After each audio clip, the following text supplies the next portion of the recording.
Hi everyone. So welcome back to another video. നമ്മൾ ഇന്നത്തെ വീഡിയോയിൽ ഡിസ്കസ് ചെയ്യാനായിട്ട് പോകുന്നത് പാർട്ട് 2 സെക്ഷൻ എഫിലെ CMA പാർട്ട് 2 സെക്ഷൻ എഫിലെ ഹോക്ക് ക്വസ്റ്റ്യൻസ് ആണ്. നമുക്കറിയാം വ്യത്യസ്തമായിട്ടുള്ള മെറ്റീരിയൽസ് ഉണ്ട്. ഞാൻ തന്നെ ഓൾറെഡി ചാനലിൽ ഗ്ലൈമിന്റെ പ്രൊഫഷണൽ എത്തിക്സിന്റെ ക്വസ്റ്റ്യൻസ് ചെയ്തിട്ടുണ്ടായിരുന്നു. So this time we are going to work out Hock questions. ഇപ്പൊ ഹോക്കിൽ അറൌണ്ട് 102 ക്വസ്റ്റ്യൻസ് ഉണ്ട് ടോട്ടൽ സെക്ഷൻ എഫിലായിട്ട് പാർട്ട് 2. അപ്പൊ ഇവിടെ നമ്മൾ രണ്ട് സെഷൻ ആയിട്ടായിരിക്കും ചെയ്യുന്നത്, രണ്ട് വീഡിയോസ് ആയിരിക്കും. കാരണം ഒറ്റ സ്ട്രെച്ചിൽ 102 ക്വസ്റ്റ്യൻസ് ചെയ്യാന്ന് പറഞ്ഞാൽ വീഡിയോയുടെ ലെങ്തും കൂടുതലായിരിക്കും, നിങ്ങൾക്ക് കുറച്ച് ബുദ്ധിമുട്ടായിരിക്കും. അപ്പൊ അതുകൊണ്ട് ഞാൻ സ്പ്ലിറ്റ് ചെയ്തിട്ട് രണ്ട് വീഡിയോസ് ആയിട്ടായിരിക്കും ചെയ്യുന്നത്. സോ ഫസ്റ്റ് നമ്മൾ ചെയ്യാൻ പോകുന്നത് സെക്ഷൻ എഫിന്റെ അവസാനത്തെ പോർഷൻസ് ആണ്. അതായത് creating value based ethical culture in an organisation, പിന്നെ FCPA UK bribery act, then sustainability and social responsibility. ഇത്രയും ടോപ്പിക്സിലെ ക്വസ്റ്റ്യൻസ് ആണ് നമ്മൾ ഇന്ന് ഡിസ്കസ് ചെയ്യാൻ പോകുന്നത്. അതിനുശേഷം പുതിയതായിട്ട് ആഡ് ചെയ്തിട്ടുള്ള ബിസിനസ് ഫ്രോഡ്, ഡേറ്റ എത്തിക്സ്, അതുപോലെ തന്നെ നമ്മൾ നോർമലി പഠിച്ചു വരാറുള്ള IMS എത്തിക്കൽ സ്റ്റാൻഡേർഡ്സ്, പ്രിൻസിപ്പിൾ, ഇത്തരം കാര്യങ്ങളായിരിക്കും സെക്കൻഡ് വീഡിയോയിലായിട്ട് ചെയ്യുന്നത്. ഓക്കെ, അപ്പൊ എന്തായാലും നമുക്ക് ടൈം വേസ്റ്റ് ചെയ്യേണ്ട, ഇവ ഉടനെ തന്നെ വീഡിയോയിലേക്ക് പോവാം. Let's start. സോ നിങ്ങൾ സെക്ഷൻ എഫിന്റെ ഗ്ലൈൻ ക്വസ്റ്റ്യൻസ് കണ്ടിട്ടില്ലെങ്കിൽ വീഡിയോ ഓൾറെഡി ചാനലുണ്ട്, please check it out. Question number 1. Which of the following topic is not a subject to include in training about say company's ethical standard of behavior?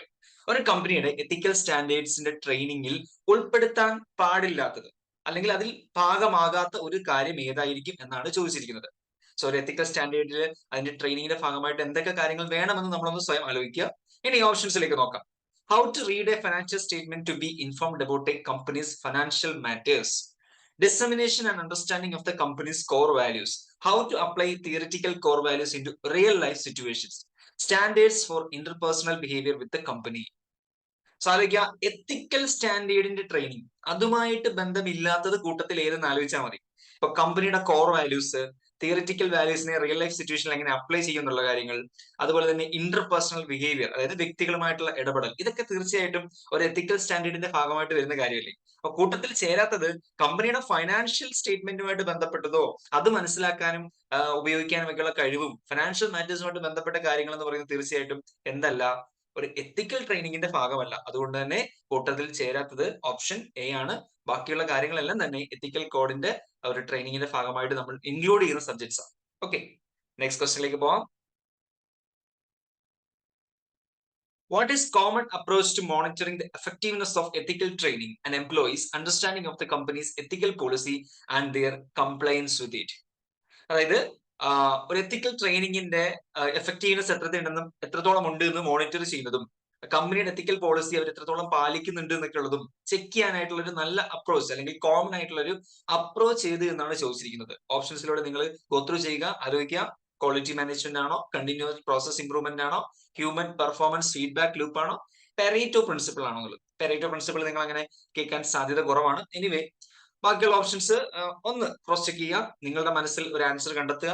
Video വേണമെങ്കിൽ pose ചെയ്യാം, എന്നിട്ട് നിങ്ങൾക്ക് നിങ്ങളുടെ answer ഏതാണെന്ന് check ചെയ്യാം. അതിനുശേഷം ഞാൻ ആൻസറിലേക്ക് പോകുന്നതായിരിക്കും. ഓക്കെ, സോ എഫക്റ്റീവ്നെസ് മോണിറ്റർ ചെയ്യുന്നതിനെ പറ്റിയിട്ടാണ് ചോദിച്ചിരിക്കുന്നത്. കറക്റ്റ് ആയിട്ട് അവർ പാലിക്കുന്നുണ്ടോ, നമ്മുടെ കമ്പനിയുടെ പോളിസീസ് ഒക്കെ അവർ പ്രോപ്പർ ആയിട്ട് ഫോളോ ചെയ്യുന്നുണ്ടോ എന്ന് ചെക്ക് ചെയ്യണം. അതിനുള്ള ഒരു അപ്രോച്ച് ഏതാണെന്നാണ് ചോദിച്ചിരിക്കുന്നത്. സോ ഓൾറെഡി നമ്മൾ കുറെ കാര്യങ്ങളൊക്കെ ഇംപ്ലിമെന്റ് ചെയ്തിട്ടുണ്ടായിരിക്കും. അപ്പൊ എന്ത് വെച്ചിട്ടാണ് മോണിറ്റർ ചെയ്യുക? മോണിറ്റർ ചെയ്യാനായിട്ട് നമുക്ക് ഉപയോഗിക്കാൻ പറ്റുന്ന കാര്യം ഏതാണ്? Human performance feedback loop. അതായത് ഫീഡ്ബാക്ക് എടുക്കുമ്പോഴാണ് വി വിൽ അണ്ടർസ്റ്റാൻഡ് എന്തെങ്കിലും വേരിയേഷൻസ് ഉണ്ടോ, കറക്റ്റ് ആയിട്ടാണോ പോകുന്നത്, എവിടെയെങ്കിലും ഡീവിയേഷൻസ് സംഭവിച്ചിട്ടുണ്ടോ എന്നുള്ള കാര്യങ്ങൾ കൃത്യമായിട്ട് മനസ്സിലാക്കാൻ we can have A performance feedback loop. അപ്പൊ ആ ഫീഡ്ബാക്ക് ലൂപ്പിൽ ആൾക്കാർ എന്ത് ചെയ്യും? എംപ്ലോയീസ് തന്നെ അല്ലെങ്കിൽ മറ്റുള്ള വ്യക്തികൾ തന്നെ അവരുടെ പ്രശ്നങ്ങൾ, പോരായ്മകൾ, എവിടെയാണ് പ്രോബ്ലംസ് ഉണ്ടായിട്ടുള്ളത് എന്നുള്ള കാര്യങ്ങൾ കൃത്യമായിട്ട് ആരെ ഇൻഫോം ചെയ്യും. അത് മാനേജ്മെന്റിന് അറിയാൻ സാധിക്കും. So that is an example for monitoring the effectiveness of ethical training and എംപ്ലോയീസിന്റെ ആക്ഷൻസ് ആണെങ്കിലും അവരുടെ എത്തിക്കൽ പോളിസീസ് ഫോളോ ചെയ്യുന്ന കാര്യങ്ങളാണെങ്കിലും എത്രത്തോളം നന്നായിട്ട് അവരത് ചെയ്യുന്നുണ്ടെന്ന് മനസ്സിലാക്കാൻ we can actually conduct A human performance feedback loop. Next question. Which of the following step is crucial for defining and developing an organizational behavioral value and code of ethics?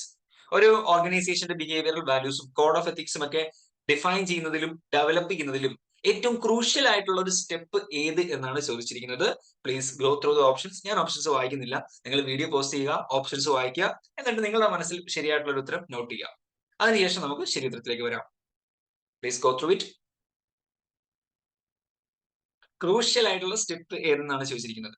അതിനർത്ഥം ബാക്കിയുള്ളതൊക്കെ ഒരു പക്ഷേ അതിന്റെ ഭാഗമായിരിക്കും, പക്ഷെ അതിൽ ഏറ്റവും ക്രൂഷ്യൽ ആയ step എന്നാണ് ചോദിച്ചിരിക്കുന്നത്. Performance review system based on solely on financial outcomes. അതായത് പെർഫോമൻസ് നമ്മൾ ഫൈനാൻഷ്യൽ ഔട്ട്കംസിന്റെ മാത്രം ബേസിസിൽ റിവ്യൂ ചെയ്യണമെന്ന് പറയുന്നതൊക്കെ ഒരു കറക്റ്റ് ആയിട്ടുള്ള ഒരു രീതി ആയിരിക്കും. നിങ്ങൾ എന്ന് ആലോചിച്ച് നോക്കി, ഈ സോൾലി ഒള്ളി എന്നൊക്കെ ഓപ്ഷനിൽ വന്നു കഴിഞ്ഞാൽ തന്നെ ആലോചിക്കുക അത് റോങ് ഓപ്ഷൻ ആയിരിക്കും. ഫിനാൻഷ്യൽ ഔട്ട്കംസ് മാത്രം നോക്കിയിട്ടാണോ നമ്മൾ ബിഹേവിയറൽ വാല്യൂസ് ഡിഫൈൻ ചെയ്യുന്നത്? അല്ല, സാമ്പത്തികപരമായിട്ടുള്ള കാര്യങ്ങൾ എൻ്റർലി ഡിഫറെന്റ് പെർസ്പെക്റ്റീവ് ആണ്.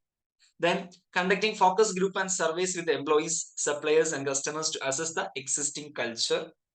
Yes, that could be a right answer. Ensuring compliance with all relevant legal requirements. നമ്മൾ എപ്പോഴും ആലോചിക്കേണ്ട കാര്യമുണ്ട്, ലീഗാലിറ്റി വേറെ എത്തിക്സ് വേറെ. ലീഗാലിറ്റി വേറെയാണ്, എത്തിക്സ് വേറെയാണ്. രണ്ട് ഡിസ്റ്റിങ്ക്റ്റ് ആയിട്ടുള്ള കാര്യമാണ്. ഏതിനാണ് പ്രാധാന്യം കൂടുതൽ വെച്ചാൽ തീർച്ചയായിട്ടും രണ്ടും ഇമ്പോർട്ടന്റ് ആയിട്ടുള്ള കാര്യങ്ങൾ തന്നെയാണ്. ബട്ട് നമ്മൾ എത്തിക്സിന്റെ പെർസ്പെക്റ്റീവിൽ പറയുമ്പോൾ ലീഗാലിറ്റിക്ക് മുകളിലാണ് നമ്മൾ എത്തിക്സിനെ എന്ത് ചെയ്യുന്നത്, പ്ലേസ് ചെയ്യുന്നത്. ഓപ്ഷൻ ഡി എന്നാണ് പറയുന്നത്, creating a code of ethics document and distributing it via email to all employees. ഒരു ഡോക്യുമെന്റ് കോഡ് ഓഫ് എത്തിക്സ് ഉണ്ടാക്കിയിട്ട് അത് എല്ലാ എംപ്ലോയീസിനും അയച്ചു കൊടുക്കുക ഇമെയിൽ വഴി.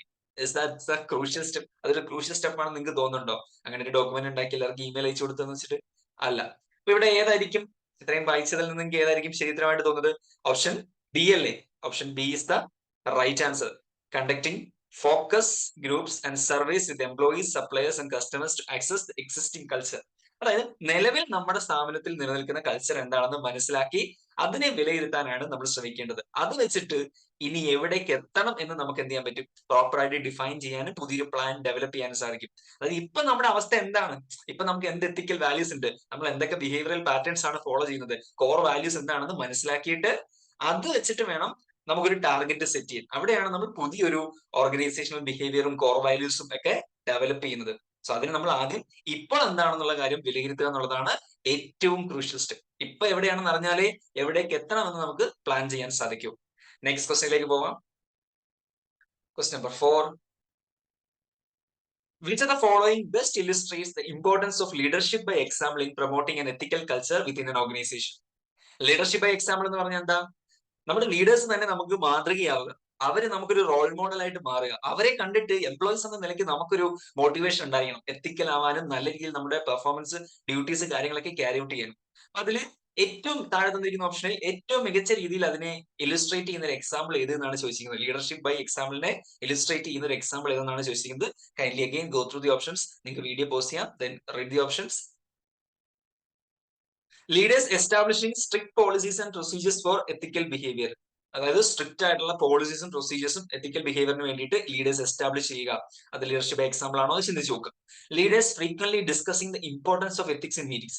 ഇടയ്ക്കിടയ്ക്ക് മീറ്റിംഗ്സിൽ അവരെന്ത് ചെയ്യുന്നു, ഈ എത്തിക്സിനെ പറ്റിയിട്ടുള്ള കാര്യങ്ങൾ, അതിന്റെ ഇമ്പോർട്ടൻസിനെ പറ്റി ഇടയ്ക്കിടയ്ക്ക് മീറ്റിംഗിൽ ഡിസ്കസ് ചെയ്യുന്നു. ദെൻ സി പറയുന്നത് leaders delegating the responsibility of ethics training to HR department. അവര് അവരുടെ ഈ ട്രെയിനിങ് ആയിട്ടുള്ള റെസ്പോൺസിബിലിറ്റി ആരെ ഏൽപ്പിക്കുന്നു? HR ഡിപ്പാർട്ട്മെന്റ് അഥവാ ഹ്യൂമൻ റിസോഴ്സ് ഡിപ്പാർട്ട്മെന്റിനെ ഏൽപ്പിക്കുന്നു എന്നാണ് ഓപ്ഷൻ സി പറയുന്നത്.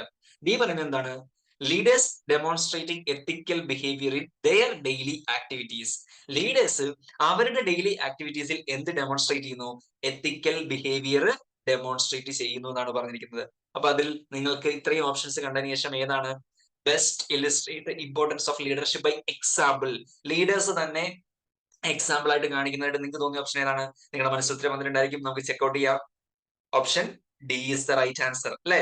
ലീഡേഴ്സ് തന്നെ അവരുടെ ജോലിയിൽ ആ എത്തിക്കൽ കാര്യങ്ങൾ കറക്റ്റ് ആയിട്ട് ചെയ്ത് കാണിക്കുന്നു. അങ്ങനെ അവര് നന്നായിട്ട് ചെയ്ത് കാണിച്ചാലല്ല താഴെയുള്ള ആളുകൾക്കും അത് കണ്ട് ഇമിറ്റേറ്റ് ചെയ്യാൻ സാധിക്കും.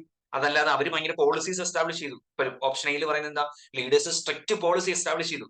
പക്ഷെ എന്നിട്ട് ലീഡേഴ്സ് ഒന്നും അത് പാലിക്കുന്നില്ല. താഴെയുള്ള എംപ്ലോയീസിനോട് പറയാണ് നിങ്ങൾ ഇതൊക്കെ കറക്റ്റ് ആയിട്ട് പാലിച്ചോണം എന്ന് പറയുന്ന ഒരു എക്സാമ്പിൾ ആണോ? അല്ല. ഇടയ്ക്കിടയ്ക്ക് മീറ്റിംഗ്സിൽ എത്തിക്സ് എത്തിക്സ് എത്തിക്സ് എന്ന് പറഞ്ഞുകൊണ്ടിരുന്നിട്ട് കാര്യമുണ്ടോ? ഇല്ല.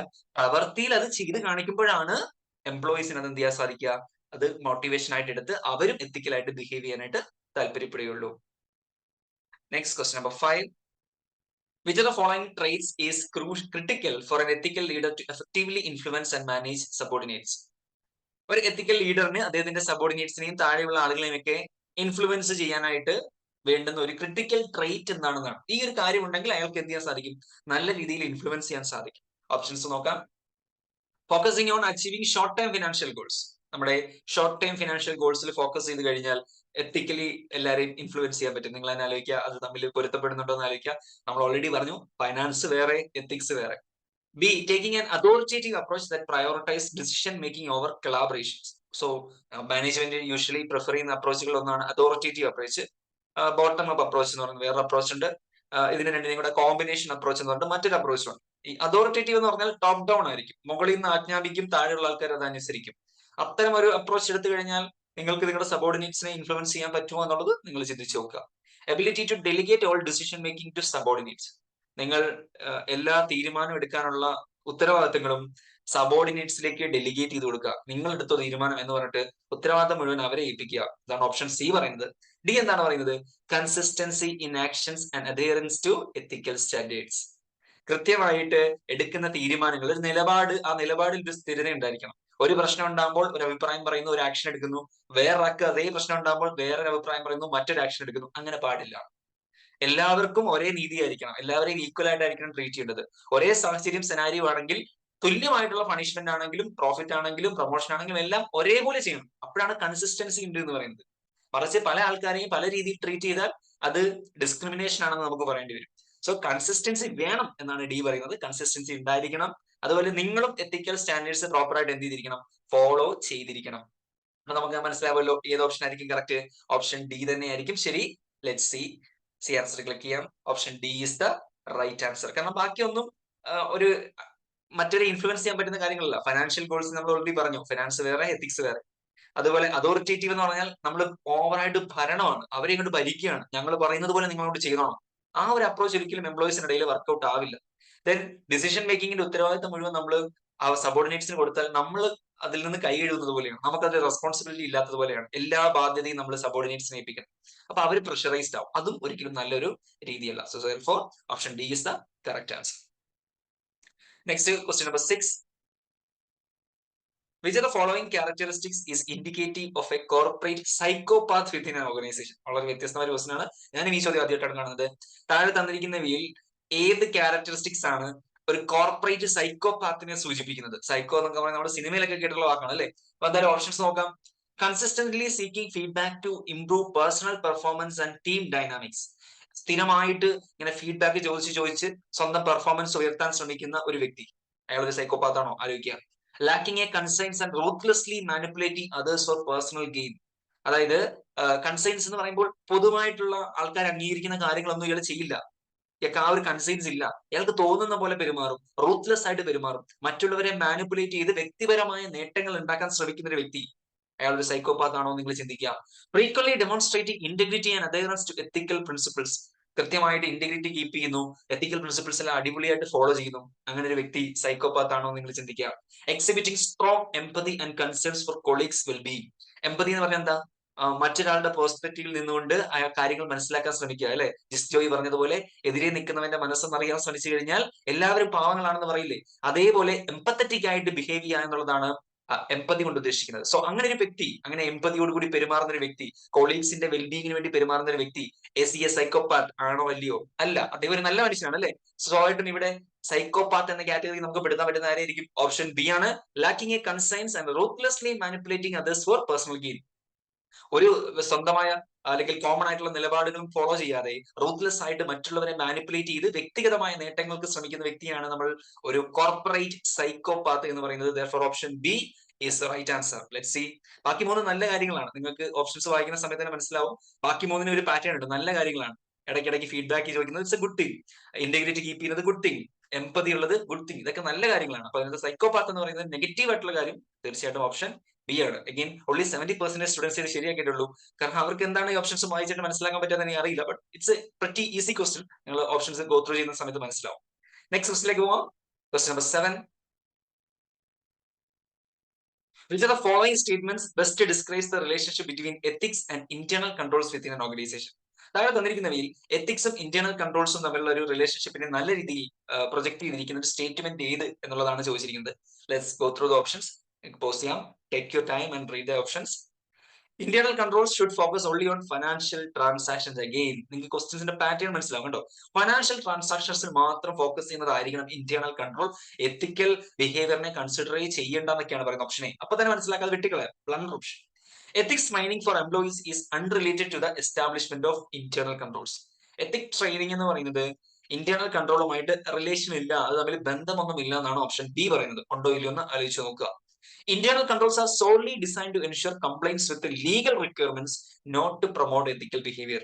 Internal controls ഉണ്ടാക്കി വെച്ചിരിക്കുന്നത് solely, ഈ only എന്നുള്ള വാക്കിന്റെ അതേ അർത്ഥം തന്നെയാണ് solely എന്ന് പറഞ്ഞാലും. സോ solely ഡിസൈൻ ചെയ്തിരിക്കുന്നത് എന്തിനു വേണ്ടിയിട്ടാണെന്ന് പറഞ്ഞിരിക്കുന്നത്? ലീഗൽ കാര്യങ്ങൾ മാത്രം നോക്കാനാണ്, എത്തിക്സിനല്ല എന്നാണ് പറഞ്ഞത്. സോ ഇവിടെ ഫസ്റ്റ് 3 ഓപ്ഷൻസും തെറ്റാണെന്ന് ഒറ്റ നോട്ടത്തിൽ തന്നെ മനസ്സിലായി. Therefore option D will be the right answer. A comprehensive framework for corporate ethical behavior is essential for the effectiveness of internal controls. Comprehensive ആയിട്ടുള്ള ഒരു കോർപ്പറേറ്റ് എത്തിക്കൽ ബിഹേവിയർ ഉണ്ടെങ്കിൽ, അതിലൊരു ഫ്രെയിംവർക്ക് ഉണ്ടെങ്കിൽ, അത് തീർച്ചയായിട്ടും നല്ലൊരു ഇന്റേണൽ കൺട്രോളിനെ സഹായിക്കും. അപ്പൊ അവിടെ നമ്മൾ മനസ്സിലാക്കേണ്ട പോലും ഇന്റേണൽ കൺട്രോളും എത്തിക്സും തമ്മിൽ റിലേഷൻഷിപ്പ് ഉണ്ട്. ശക്തമായ ഇന്റേണൽ കൺട്രോൾസ് ഉണ്ടെങ്കിൽ ഫ്രോഡിലന്റ് ആക്ടിവിറ്റീസും അൺഎത്തിക്കൽ ആക്ടിവിറ്റീസും ഒക്കെ നമുക്ക് തടയാൻ സാധിക്കും. ആ ഒരു പോയിന്റ് അവിടെ വർക്ക്ഔട്ട് ആവും. നല്ല ഇന്റേണൽ കൺട്രോൾ ഇല്ലെങ്കിൽ അൺഎത്തിക്കൽ ആക്ടിവിറ്റീസ് നടക്കാനുള്ള സാധ്യത കൂടിയാണ്, ഓപ്പർച്യൂണിറ്റി കൂടിയാണ്. സോ അത് രണ്ടും കോറിലേറ്റഡ് ആണ്, ഇന്റർ റിലേറ്റഡ് ആണ്. നല്ല ഇന്റേണൽ കൺട്രോൾസ് ഉണ്ടെങ്കിൽ നല്ല എത്തിക്കൽ കൾച്ചർ ഉണ്ടാവും. അതുപോലെ എത്തിക്കൽ കൾച്ചർ നല്ലതാണെങ്കിൽ ഇന്റേണൽ കൺട്രോൾസിന്റെ എഫക്റ്റീവ്നെസ് കുറച്ചുകൂടെ ഇംപ്രൂവ് ആവുകയും ചെയ്യും. Okay, therefore option D is the right answer.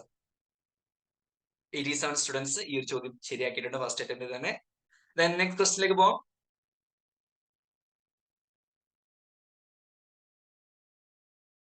Question number 8. What have public companies created to enable their employees to report improper behavior anonymously? Anonymous ആയിട്ട് improper ആയിട്ടുള്ള തെറ്റായിട്ടുള്ള പ്രവണതകൾ report ചെയ്യാനായിട്ട് എന്ത് സംവിധാനമാണ് പബ്ലിക് കമ്പനീസ് ക്രിയേറ്റ് ചെയ്തിരിക്കുന്നത്? ഓൾറെഡി നിങ്ങൾക്ക് ഉത്തരം കിട്ടിയിട്ടുണ്ടായിരിക്കും. ക്ലാസ് അറ്റൻഡ് ചെയ്ത ആൾക്കാരാണെങ്കിൽ യു വിൽ ഷുവർലി നോ ഏതായിരിക്കും. നമുക്കറിയാം വിസിൽ ബ്ലോയിങ് ഫ്രെയിംവർക്ക് എന്നൊരു സംവിധാനമാണ് ഇങ്ങനെ അനോണിമസ് ആയിട്ട് റിപ്പോർട്ട് ചെയ്യാനായിട്ട് ഉപയോഗിക്കുന്നത്. ഓപ്ഷൻസിലൂടെ ഗോ ത്രൂ ചെയ്യാം. A corporate ombudsman who brings together conflicting parties to arbitrate a solution to the conflict. ആണോ? നിങ്ങൾ ആലോചിച്ച് നോക്കുക. അങ്ങനെ ഓംബുഡ്സ്മാനെ ഒക്കെ വെച്ചിട്ട് കോൺഫ്ലിക്റ്റിംഗ് പാർട്ടീസിനെ ഒക്കെ വിളിച്ചു വരുത്തി കോൺഫ്ലിക്റ്റിന് സൊല്യൂഷൻ കണ്ടെത്താൻ ശ്രമിക്കുന്നതാണോ അതിലുള്ള ഒരു സംവിധാനം? അല്ല. Workers council under the supervision of a company management where employees can discuss their issues with other employees. എംപ്ലോയീസിന് മറ്റുള്ള എംപ്ലോയീസുമായിട്ടുള്ള പ്രശ്നങ്ങൾ സംസാരിച്ച് പരിഹരിക്കുക. അതാണോ anonymous reporting? I don't think so. Meeting with the members of senior management where the employee can raise their concerns to corporate decision makers. Senior മാനേജ്മെന്റുമായിട്ട് meeting നടത്തുക. അവിടെ എംപ്ലോയീസ് എന്ത് ചെയ്യുന്നു? കോർപ്പറേറ്റ് ഡിസിഷൻ മേക്കേഴ്സുമായിട്ടുള്ള പ്രശ്നങ്ങൾ അല്ലെങ്കിൽ അവർക്ക് എന്തെങ്കിലും കൺസേൺസ് ഉണ്ടെങ്കിൽ അത് അവിടെ സംസാരിക്കുക എന്നുള്ളതാണ് ഓപ്ഷൻ സി പറഞ്ഞിരിക്കുന്നത്. ഡി എന്താണ് പറഞ്ഞിരിക്കുന്നത്? That is the right answer. A confidential hotline that provides a means to help people overcome fear or apprehension to speak openly when they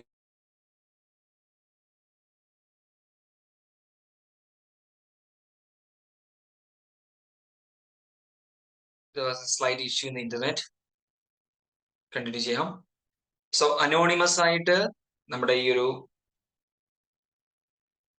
കാര്യങ്ങൾ റിപ്പോർട്ട് ചെയ്യുന്നതിന്റെ എക്സാമ്പിൾ ആയിരുന്നു ചോദിച്ചുകൊണ്ടിരുന്നത്. സോ അനോണിമസ് റിപ്പോർട്ടിംഗ് എന്ന് പറഞ്ഞാൽ whistle blowing framework ആണ്. അതാണ് option ഡിയിൽ പറഞ്ഞിരിക്കുന്നത്. A confidential hotline that provides a means to help people over fear or apprehension to speak openly. അതായത് നിങ്ങൾക്ക് നിങ്ങളുടെ മുന്നിൽ ഒരു അൺഎത്തിക്കൽ ആക്ടിവിറ്റി നടക്കുന്ന സമയത്ത് ചില ആൾക്കാർക്ക് ധൈര്യം ഉണ്ടാവില്ല, പബ്ലിക് ആയിട്ടൊന്ന് വിളിച്ചു പറയാനോ കമ്മ്യൂണിക്കേറ്റ് ചെയ്യാനോ ഒരു ധൈര്യം ഉണ്ടാവില്ല, ഒരു പേടിക്കും. പ്രത്യേകിച്ച് പുതിയ ആൾക്കാരൊക്കെ ആണെങ്കിൽ ഒരു പല പ്രശ്നങ്ങളും പേടിക്കും. ചിലപ്പോൾ മാനേജ്മെന്റ് അറിവോട് കൂടി ആയിരിക്കും നടക്കുന്നത്, അല്ലെങ്കിൽ നമ്മളെക്കാൾ സീനിയർ ആയിട്ടുള്ള ആൾക്കാരാണ് ഈ തെറ്റ് ചെയ്യുന്നെങ്കിൽ അവർ നമ്മളോട് പിന്നീട് വൈരാഗ്യ ബുദ്ധിയോട് പെരുമാറും. അപ്പൊ ഈ പ്രശ്നങ്ങളൊക്കെ പരിഹരിക്കാനാണ് വിസിൽ ബ്ലോയിങ് ഫ്രെയിംവർക്ക് സെറ്റ് ചെയ്തിരിക്കുന്നത്. വിസിൽ ബ്ലോയിങ് ഫ്രെയിംവർക്ക് എന്താണ്? അനോണിമസ് ആയിട്ട് നിങ്ങളുടെ ഐഡന്റിറ്റി വെളിപ്പെടുത്താതെ, മറ്റുള്ളവരാരും അറിയാതെ രഹസ്യമായിട്ട് നിങ്ങൾക്ക് കമ്പനിയിൽ നടക്കുന്ന അൺഎത്തിക്കൽ ആക്ടിവിറ്റീസിനെ പറ്റി എന്ത് ചെയ്യാൻ സാധിക്കും? ടോപ്പ് മാനേജ്മെന്റിനെയോ കൺസേൺഡ് അതോറിറ്റീസിനെയോ അറിയിക്കാൻ സാധിക്കും. അപ്പൊ അങ്ങനെ ചെയ്യുന്നതിനെയാണ് നമ്മൾ വിസിൽ ബ്ലോയിങ് ഫ്രെയിംവർക്ക് എന്ന് പറയുന്നത്. ചെയ്യുന്ന ആൾക്കാരെ നമ്മൾ വിസിൽ ബ്ലോവർ എന്നും വിളിക്കാറുണ്ട്. സോ തീർച്ചയായിട്ടും ഓപ്ഷൻ ഡി ആണ് ഇവിടെ കറക്റ്റ് ആയിട്ടുള്ള ആ ഒരു അനോണിമസ് റിപ്പോർട്ടിങ്ങിന് എക്സാമ്പിൾ ആയിട്ട് പറയുന്നത്. Option D, a confidential hotline. ഈ ഹോട്ട്ലൈൻ എന്ന് പറയുന്നത് ഇറ്റ് കുഡ് ബി എനിത്തിങ്. ഒരു ടെലിഫോൺ നമ്പർ ആവാം, ഇമെയിൽ ഐ ഡി ആവാം, അല്ലെങ്കിൽ നമ്മുടെ കമ്പനിയുടെ ERP-യിലുള്ള ഒരു സോഫ്റ്റ്വെയർ സംവിധാനമായിരിക്കാം. Anyway that is the right answer. 90% of students ശരിയാക്കിയ ക്വസ്റ്റ്യൻ ആണ്. നെക്സ്റ്റ് ക്വസ്റ്റ്യനിലേക്ക് പോകാം. Which one of the following ethics related actions by management is least effective in encouraging acceptance by employees of organization's code of conduct? Management ചെയ്യുന്ന ആക്ഷൻസിലെ least effective ആയിട്ടുള്ള കാര്യം, അതായത് employees ഓർഗനൈസേഷന്റെ code of conduct കൃത്യമായിട്ട് follow ചെയ്യുന്നത് തടയാൻ സാധ്യതയില്ല. അവർ ഇങ്ങനെ ചെയ്യുന്നത് കൊണ്ട് പ്രത്യേകിച്ച് എംപ്ലോയീസിനെ അത് ഒരു രീതിയിലും എഫക്ട് ചെയ്യില്ല, അവരെ ബാധിക്കില്ല. ബാക്കിയുള്ള കാര്യങ്ങളൊക്കെ ചെയ്തു കഴിഞ്ഞാൽ എംപ്ലോയീസിന് മോട്ടിവേഷൻ ആവും, എൻകറേജ്മെന്റ് ആവും, അവര് എത്തിക്കൽ കോഡ് ഓഫ് കണ്ടക്ട് എന്ത് ചെയ്യും? നല്ല രീതിയിൽ പാലിക്കും. പക്ഷെ അത് ഈ ഒരു കാര്യം ചെയ്തു കഴിഞ്ഞാൽ അത് കാര്യമായിട്ട് ബാധിക്കില്ല എന്നാണ് ചോദിച്ചിരിക്കുന്നത്. So which is that least effective item? Options go through ചെയ്യാം. Management keeps promises and commitments made to employees, customers and vendors. Management എംപ്ലോയീസിനും കസ്റ്റമേഴ്സിനും വെണ്ടേഴ്സിനും കൊടുക്കുന്ന കമ്മിറ്റ്മെന്റും പ്രോമിസുകളും ഒക്കെ, വാഗ്ദാനങ്ങളും എല്ലാ കാര്യങ്ങളും എന്ത് ചെയ്യുന്നു? കീപ്പ് ചെയ്യുന്നു. നല്ല കാര്യമല്ലേ? പറഞ്ഞ വാക്കിന് വില വേണം. That's a good thing. അപ്പൊ ഇവിടെ ലീസ്റ്റ് എഫക്റ്റീവ് ആണ് ചോദിച്ചിരിക്കുന്നത്, നല്ല കാര്യമല്ല. ഇമ്പാക്ട് ചെയ്യാത്ത കാര്യമാണ് ചോദിച്ചിരിക്കുന്നത്. Management supports employees in adhering to ethical standards. Employees ethical standards കൃത്യമായിട്ട് ഫോളോ ചെയ്യുന്നതിന് മാനേജ്മെന്റ് നല്ല രീതിയിൽ സപ്പോർട്ട് ചെയ്യുന്നു. That's a good thing. Option C എന്താണ് പറയുന്നത്? Management follows ethical principles in decisions made on behalf of the organisations. അതായത് ഓർഗനൈസേഷന്റെ ഭാഗമായിട്ട് എടുക്കുന്ന തീരുമാനങ്ങളിൽ മാനേജ്മെന്റ് എത്തിക്കൽ പ്രിൻസിപ്പിൾസ് ഒക്കെ കൃത്യമായിട്ട് ഫോളോ ചെയ്യുന്നുണ്ട് എന്നാണ് പറഞ്ഞിരിക്കുന്നത്. D, management appoints an ethics officer to monitor and report to the management on an employee complaints. Management ഒരു എത്തിക്കൽ ഓഫീസറിനെ അപ്പോയിന്റ് ചെയ്യുന്നു. ഈ എത്തിക്സൽ കാര്യങ്ങളൊക്കെ റിപ്പോർട്ട് ചെയ്യാനായിട്ട് ഒരു എത്തിക്കൽ ഓഫീസറിനെ അപ്പോയിന്റ് ചെയ്യുന്നു. അങ്ങനെ ഒരു ഓഫീസറിനെ അപ്പോയിന്റ് ചെയ്തു എന്ന് പറഞ്ഞിട്ട് എംപ്ലോയീസ് എല്ലാം ഓർഗനൈസേഷന്റെ കോഡ് ഓഫ് കണ്ടക്ട് കൃത്യമായിട്ട് ഫോളോ ചെയ്യണമെന്ന് വലിയ നിർബന്ധമൊന്നുമില്ല. ബാക്കിയുള്ള കാര്യങ്ങളൊക്കെ എംപ്ലോയീസിനെ എൻകറേജ് ചെയ്യുന്ന ഫാക്ടേഴ്സ് ആണ്. ഈ പറഞ്ഞ പ്രോമിസ് കീപ്പ് ചെയ്യുന്നതും മാനേജ്മെന്റ് സപ്പോർട്ട് ചെയ്യുന്നതും ഡിസിഷൻസ് എടുക്കുന്ന സമയത്ത് എത്തിക്കൽ പ്രിൻസിപ്പിൾസ് ഫോളോ ചെയ്യുന്നതും ഒക്കെ ദാറ്റ്സ് എ ഗുഡ് തിങ്. ഈ എത്തിക്കൽ ഓഫീസറിനെ ഇംപ്ലിമെന്റ് ചെയ്യുന്നത് നല്ല കാര്യമാണ്. മാനേജ്മെന്റ് എത്തിക്സിനെ ഭയങ്കര കാര്യമായിട്ട് കൺസിഡർ ചെയ്യുന്നുണ്ടെന്നൊക്കെയുള്ള കാര്യങ്ങൾ എംപ്ലോയീസിനിടയിൽ ഒരു ടോക്ക് ഉണ്ടാവും, ഒരു ഇമേജ് ക്രിയേറ്റ് ചെയ്യാൻ സാധിക്കും. But that doesn't encourage or effective അല്ല. ഒരു എത്തിക്കൽ ഓഫീസർ ഉണ്ട് എന്ന് കരുതിയിട്ട് എംപ്ലോയീസ് എല്ലാം എത്തിക്കൽ ആവണമെന്നില്ല. ഇപ്പൊ നമ്മുടെ നാട്ടിൽ നിങ്ങൾ ആലോചിച്ച് നോക്കിയാൽ മതി, പോലീസ് ഉണ്ട്, കോടതി ഉണ്ട്, ഇതൊക്കെ ഉണ്ട് എന്ന് വെച്ചിട്ട് നമ്മുടെ നാട്ടിൽ അൺഎത്തിക്കൽ ആക്ടിവിറ്റീസ് നടക്കുന്നില്ലേ, ഫ്രോഡുലന്റ് ആക്ടിവിറ്റീസ് നടക്കുന്നില്ലേ, ക്രൈംസ് നടക്കുന്നില്ലേ? സോ അങ്ങനെ ഒരാളുണ്ട് എന്ന് കരുതിയിട്ട് ഉടനെ എല്ലാവരും അടിപൊളിയാകും. So that will be the least effective. ഒരു എഫക്റ്റീവ് ഇല്ലെന്ന് ചോദിച്ചാൽ no, there will be some effect. But തന്നിരിക്കുന്ന ഓപ്ഷൻസിലെ ലീസ്റ്റ് എഫക്റ്റീവ് എന്ന് പറയുന്നത് ഓപ്ഷൻ ഡി ആണ്. Next question. Which of the following statements describe the importance of whistle-blowing hotline in maintaining an ethical organizational culture?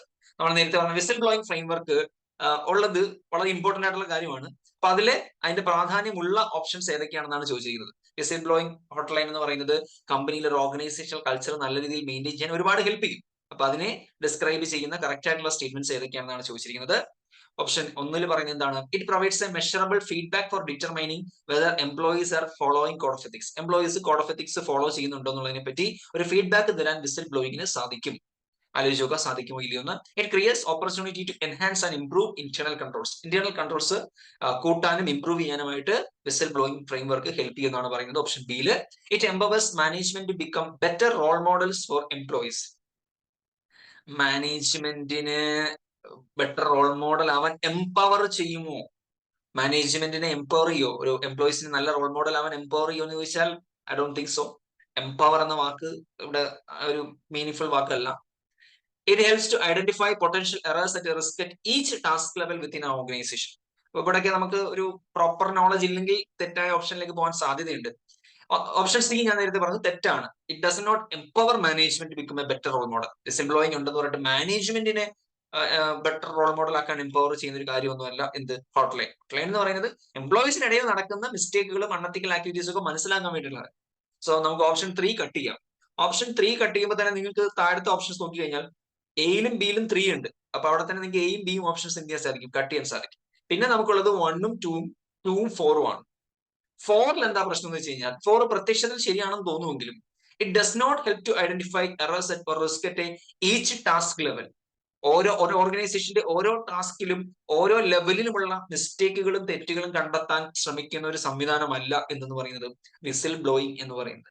അത് organisation ഏതെങ്കിലും ഒരു particular വ്യക്തി ഏതെങ്കിലും ഒരു സാഹചര്യത്തിൽ അൺഎത്തിക്കലായിട്ടുള്ള രീതിയിൽ പെരുമാറിയാലോ, ഒരു ഫ്രോഡുലന്റ് ആക്ടിവിറ്റി കാണിച്ചാലോ അവിടെ അത് ചൂണ്ടിക്കാണിക്കാനാണ്. അല്ലാതെ ആ ഒരു ടാസ്കിലെ എറർ, ആ ടാസ്കിൽ ഒരാൾ ചെറിയ തെറ്റ് പറ്റി, അയാൾ അടിച്ച നമ്പർ മാറിപ്പോയി, അപ്പൊ അങ്ങനെയുള്ള മിസ്റ്റേക്കുകളോ എറേഴ്സോ കണ്ടെത്താൻ വേണ്ടിയിട്ടല്ല നമ്മൾ വിസിൽ ബ്ലോയിങ് യൂസ് ചെയ്യുന്നത്.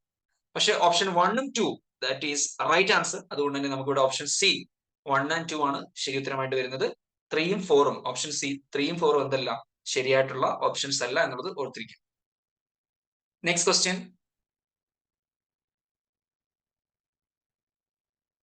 An item required by the section 301 of the Sarbanes-Oxley Act 2002 and by section 10A of the Securities Exchange Act of 1934 is a whistle-blowing framework to monitor ethical complaints. നമ്മൾ whistle blowing ഫ്രെയിംവർക്കിനെ പറ്റി പഠിച്ചിരുന്നു. Whistle blowing framework introduce ചെയ്യാനായിട്ടുള്ള പ്രധാനപ്പെട്ട 2 section എന്ന് പറയുന്നത്, ഒന്ന് Sarbanes Oxley act 2002, എക്സോയിസ് act 2002 section 301 whistle ബ്ലോയിങ്ങിനെ പറ്റി പ്രതിപാദിക്കുന്നുണ്ട്. അതുപോലെ securities exchange act SEC act 1934 section 10(i) വിസിൽ ബ്ലോയിങ്ങിനെ പറ്റി പ്രതിപാദിക്കുന്നുണ്ട്. അപ്പൊ ഇവിടെ ചോദിച്ച ചോദ്യം അതൊന്നുമല്ല, റൂൾസോ റെഗുലേഷൻസിനെ പറ്റി അല്ല ചോദിച്ചിരിക്കുന്നത്. എ വിസിൽ ബ്ലോയിങ് ഫ്രെയിംവർക്ക് ഒരു ഹോട്ട് ലൈൻ, നമ്മളതിനെ ഹോട്ട് ലൈൻ എന്ന് വിളിക്കാറുണ്ട്, provides all of the following benefits except എന്നാണ് ചോദിച്ചിരിക്കുന്നത്. ഒരു ഹോട്ട് ലൈൻ ഉണ്ടെങ്കിൽ താഴെ തന്നിരിക്കുന്നവയിൽ 3 ബെനിഫിറ്റ്സ് ഉണ്ട്, ഒരെണ്ണം ബെനിഫിറ്റ് അല്ല. സോ ഒരു വിസിൽ ബ്ലോയിങ് ഫ്രെയിംവർക്കിന്റെ ബെനിഫിറ്റ് അല്ലാത്തത് ഏത് എന്നാണ് ചോദിച്ചിരിക്കുന്നത്. ഓപ്ഷൻസ് വായിച്ചു നോക്കാം. A method for defining the organization's behavioral values. ഓർഗനൈസേഷന്റെ ബിഹേവിയറൽ വാല്യൂസ് ഡിഫൈൻ ചെയ്യുന്ന ഒരു മെത്തേഡ് ആണ് വിസിൽ ബ്ലോയിങ് ഫ്രെയിംവർക്ക് എന്നാണ് ഓപ്ഷൻ എയിൽ പറഞ്ഞിരിക്കുന്നത്. ബി പറഞ്ഞിരിക്കുന്നത് a means of the collection, analysis and summarisation of ethical issues. എത്തിക്കൽ ഇഷ്യൂസിന്റെ ഡേറ്റ കളക്ട് ചെയ്യാനും അനലൈസ് ചെയ്യാനും അതിന്റെ സമ്മറി ക്രിയേറ്റ് ചെയ്യാനും ഒക്കെ വിസിൽ ബ്ലോയിങ് ഹെൽപ്പ് ചെയ്യുന്നതാണ് പറഞ്ഞിരിക്കുന്നത്.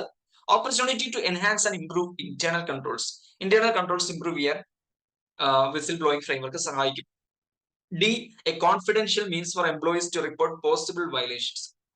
എംപ്ലോയീസിന് അനോണിമസ് ആയിട്ട് കോൺഫിഡൻഷ്യൽ ആയിട്ട് കാര്യങ്ങൾ ഇൻഫോം ചെയ്യാനുള്ള ഒരു മെക്കാനിസം. തീർച്ചയായിട്ടും അതൊരു ബെനിഫിറ്റ് ആണ്. ഈ കൂട്ടത്തിൽ ബെനിഫിറ്റ് അല്ലാത്തത് ഏതെന്ന് നിങ്ങൾ ഒന്ന് ആലോചിച്ച് നോക്കി കഴിഞ്ഞാൽ, ഓർഗനൈസേഷന്റെ ബിഹേവിയർ വാല്യൂസ് ഡിഫൈൻ ചെയ്യാനുള്ള ഒരു മെത്തഡോളജി ആണെന്ന് നിങ്ങൾക്ക് തോന്നുന്നുണ്ടോ? ഇപ്പം കളക്ഷൻ, അനാലിസിസ്, സമ്മറൈസേഷൻ ഒക്കെ നടക്കും, ഇന്റേണൽ കൺട്രോൾ ഇംപ്രൂവ് ആവും, കോൺഫിഡൻഷ്യാലിറ്റി കീപ്പ് ചെയ്യാൻ സാധിക്കും. സോ കൂട്ടത്തിൽ ചേരാത്തതും അതിനായിട്ട് ഒത്തുപോകാത്തതും ഓപ്ഷൻ എ ആണ്. It does not provide a method for defining the organisations behavioural values. ഓർഗനൈസേഷന്റെ ബിഹേവിയറൽ വാല്യൂസ് ഡിഫൈൻ ചെയ്യുന്ന ഒരു മെത്തേഡ് അല്ല.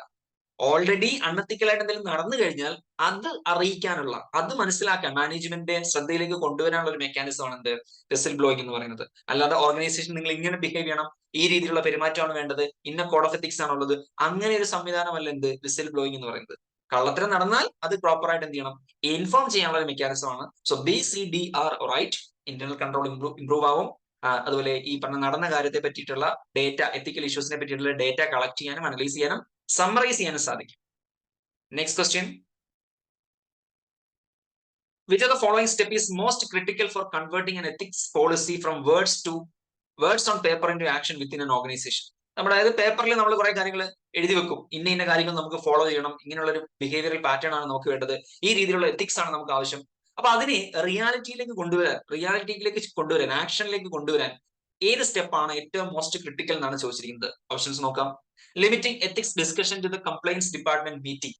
ലിമിറ്റ് ചെയ്യുക എന്ന് പറയുമ്പോൾ തന്നെ അതെന്തോ ഒരു റോങ് ഓപ്ഷൻ ആയിട്ട് ചിന്തിക്കുക, അതിലേക്ക് മാത്രം ഒതുക്കുക എന്ന് പറയുന്നത് I don't think so. Incorporating ethics into the organisations hiring decisions and employee evaluations. നമ്മൾ ആൾക്കാരെ ജോലിക്ക് എടുക്കുന്നതിലേക്കും അവരുടെ എംപ്ലോയി ഇവാലുവേഷൻസ് കണ്ടക്ട് ചെയ്യുന്നതിലേക്കും എത്തിക്സിനെ ഇൻകോർപ്പറേറ്റ് ചെയ്യാനാണ് ഓപ്ഷൻ ബി പറഞ്ഞിരിക്കുന്നത്. ശരിയാണോ എന്ന് ആലോചിച്ച് നോക്കുക. Mandating that senior management attend ethics training session. നിർബന്ധമായിട്ടും സീനിയർ മാനേജ്മെന്റ് ആൾക്കാർ എത്തിക്സിന്റെ ട്രെയിനിങ് സെഷൻ അറ്റൻഡ് ചെയ്യണം എന്നുള്ളതാണ് ഓപ്ഷൻ സി പറഞ്ഞിരിക്കുന്നത്. D ensuring that the ethics policy is reviewed annually by the board of directors. Board of directors annually നമ്മുടെ എത്തിക്കൽ policies review ചെയ്യണം എന്നുള്ളതാണ് option D. അപ്പൊ ഇതിൽ പേപ്പറിൽ ആക്ഷനിലേക്ക് കൊണ്ടുവരണം, എക്സ്പെക്ടേഷൻസിനെ റിയാലിറ്റിയിലേക്ക് കൊണ്ടുവരണമെങ്കിൽ ഏത് കാര്യമാണ് ക്രിട്ടിക്കൽ എന്നുള്ളതാണ് ചോദിച്ചിരിക്കുന്നത്. നിങ്ങളുടെ മനസ്സിൽ നിങ്ങൾക്ക് ഒരു ആൻസർ കിട്ടിയിട്ടുണ്ടായിരിക്കും. Let's check out. ഏതായിരിക്കാൻ സാധ്യത? ഓപ്ഷൻ എ ആയിരിക്കുമോ, അല്ല ബി ആയിരിക്കുമോ? യെസ്, എ അല്ല, നമ്മൾ ആദ്യം പറഞ്ഞതാണ്.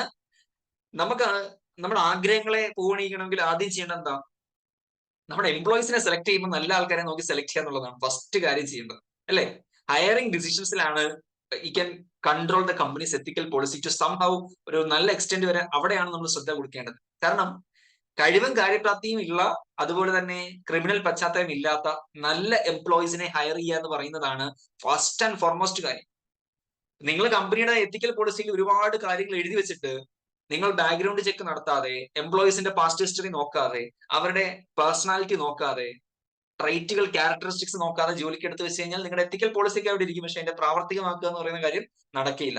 സോ നമ്മൾ എംപ്ലോയീസിനെ സെലക്ട് ചെയ്യുമ്പോഴാണ് ഏറ്റവും കൂടുതൽ ശ്രദ്ധ കൊടുക്കേണ്ടത്. അവരെ ഇവാലുവേറ്റ് ചെയ്യുമ്പോഴും ശ്രദ്ധ കൊടുത്തിരിക്കണം. അങ്ങനെയാണെങ്കിൽ നിങ്ങൾ ആഗ്രഹിക്കുന്ന ഓൺ പേപ്പറിലുള്ള ആ ഒരു എക്സ്പെക്ടേഷനെ റിയാലിറ്റി ആയിട്ട് കൊണ്ടുവരാനായിട്ട് സാധിക്കും. Okay, that is A most important and critical aspect. End of the day employees ആണ് നമ്മുടെ സ്ഥാപനത്തിന്റെ ബിഹേവിയറൽ പാറ്റേൺ എല്ലാം നിശ്ചയിക്കുന്നത്. Next question.